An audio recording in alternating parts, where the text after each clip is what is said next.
Hello, and welcome to our Cerenade video. In this video, we will focus on adding default billing items, associate those billing items to a case, as well as modify other settings for billing. In order to apply these settings, you must be signed up to the optional module Billing. You must also have access to the Admin Tools page. Let us get started.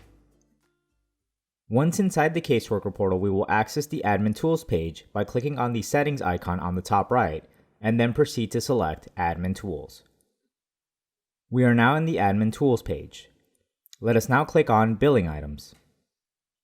You are now at the area to add default billing items. If you're brand new, you will see a blank page here, or if you previously created billing items, you will see them listed here. You can always edit an existing billing item, however, for the purpose of this video, we will create brand new ones. We will click on Add Billing Item. We will give it a code. It could be any numerical code to help you identify this billing item. I will select the type, which we have listed as Professional Fee and Filing Fee. Keep in mind you can create more billing types in the admin portal and choose them here. You will now add the description. This will help you identify what you're charging and will show up on the invoices. Lastly, you will set the rate. You can either do a flat fee or an hourly fee. You can also make it taxable if you'd like. Once adding all this info, you can save. Your billing item has now been created and can now be selected when creating an invoice in the Caseworker portal. Proceed to create billing items for everything you charge for. Once finished, let us go back to the home page of the Admin Tools page. Now that we have default billing items, the next thing to show you is you can set default expenses to be listed when selecting a type of case. You can do this in the Case Processes.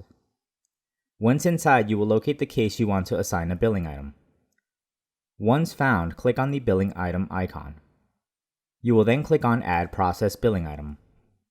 You will see the list of billing items you just created.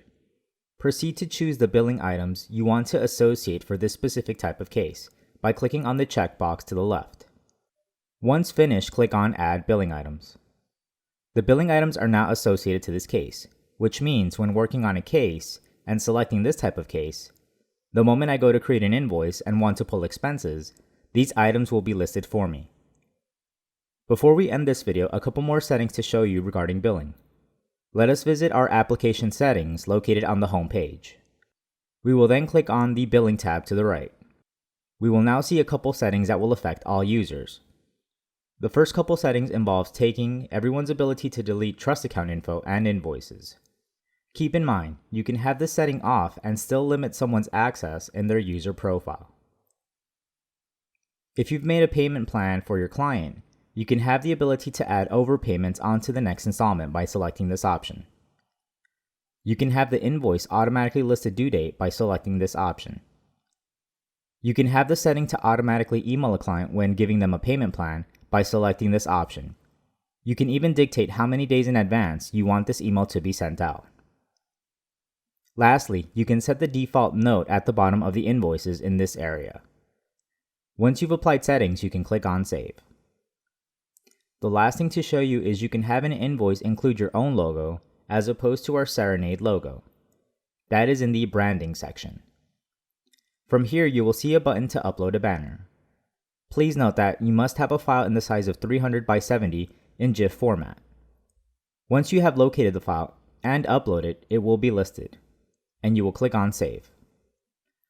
If you do not see the updated file, you may need to hit refresh or clear your cached images in the settings from your browser. Once you see the image file here, it will appear in your login page, the login page for the client portal, and lastly on your invoices. This concludes our video on applying default billing items as well as other billing settings. Hit the subscribe button to be alerted when new videos come out and be informed of new features like this one. Thank you for watching.